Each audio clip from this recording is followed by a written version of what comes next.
Сәлем достар, сіздермен бірге Жанар, менің каналыма қош келдіңіздер.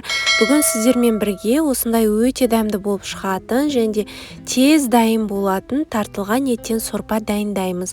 Ол үшін видеоны соңына дейін қараңыздар және де менің инстаграм парақшама тіркелуді ұмытпаңыздар. Ең алдымен қызып тұрған майымызға кубиктап туралған пиязымызды 1-2 минут аралығында қуырамыз.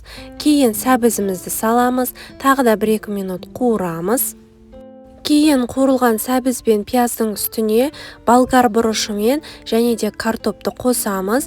Кейін тұз себеміз және де томат пастасын қосып, тағы да 1-2 минут аралығында қуырамыз.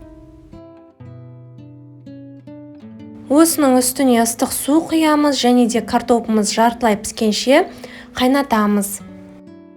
Кейін тартылған етімізге жартылай піскен күрішімізді және де аскөгімізді, одан кейін дәміне қарай тұз бұрышымызды және де жұмыртқамызды қосып жақсылап араластырамыз.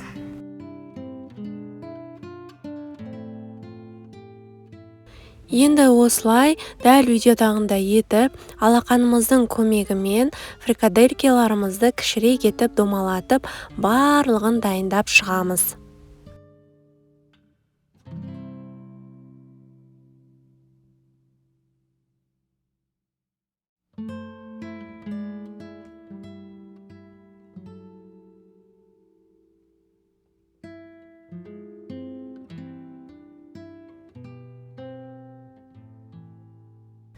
Міне біздің фрикаделькаларымыз дайын болды.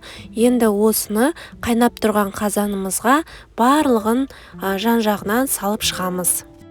Фрикаделькаларымызды барлығын бір жерге үйіп салмаймыз. Көріп тұрғандарыңыздай барлығын жан-жағына осылай бос жерлердің барлығына толтырып шығамыз.